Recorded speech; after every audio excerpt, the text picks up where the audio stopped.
Balikat. Harap Emergency. Nakaraan po. Sige. Safe life laundry. Andun yung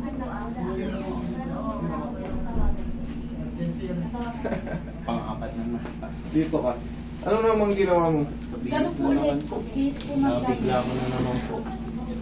Bigla mo. Kailan ka na-dislocate? Mga ala Kanina lang? 750 po, 750. Okay, pasyente ko na sila noon eh.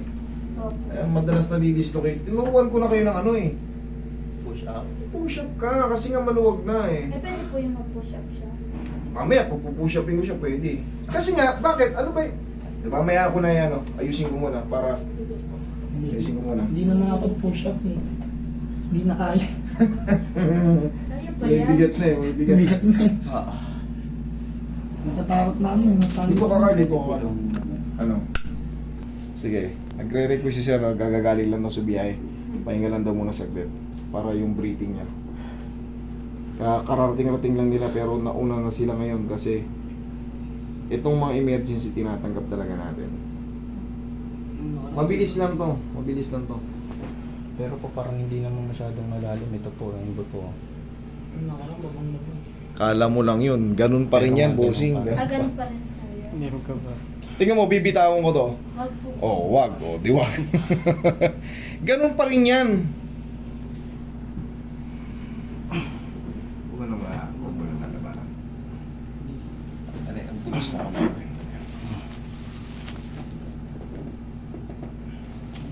Laglag mo lang yung braso mo. Laglag mo lang. Ayun.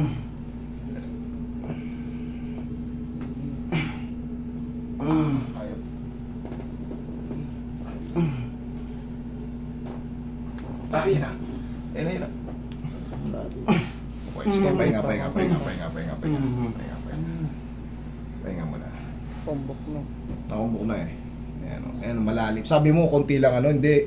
Laglag yan. Pero, Ano laglag po siya sir? dali. Ganito muna. Dumudulas yung kamay ko eh. Hindi naman masakit yan pag nakaganyan, pag naka-hold. Dali na. Konti na lang. Subukan mo nga tumayo. Tayo. Dito nga kayo, Roy. Yeah.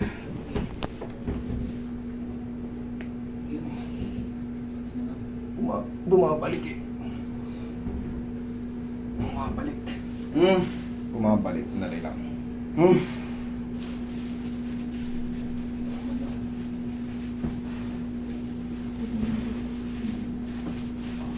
Ang laki ng braso. Hindi ko makawakan eh. Laglag mo lang idol ha, para mabilis lang siya. Para hindi na siya.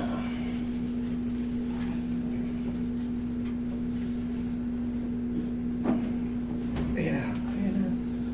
Smooth ka na.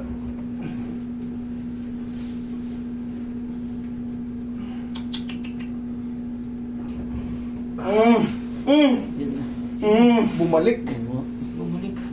Balik. Sige po ulit, pahinga. Dito ko, Carl. Dito ko.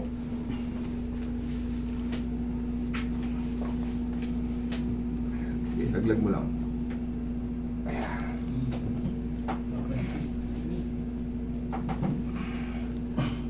Yun na.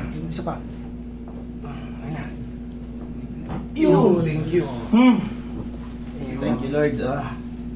Lusan mo muna ko. Thank you, Lord. Thank you. Umiyakat. Ayan lang, okay na yan. Huwag mo lang muna yan. I-cool down mo lang muna ng yan. Yun. Yan, bilog na ulit. Sige. Si Sir kasi, galing niya yan sa akin dito, siguro 1 taon na. Apat na beses na po. Ngayon, sabi ko sa kanya, i-push up niya para yung mga muscle niya dito sa deltoid, tumigas pa. Pati kasi mga idol, ha? Ayan, okay na, makikikigos mo na. Pwede po. Ano ko pa yun, hinaano ko na muna. Pinirpigin pa natin yan. Mag-pause ka daw ng trabaho mo. Bawas ka ng ano mo. Sige. Lagi kasi yung camera race eh. Oh, relax lang.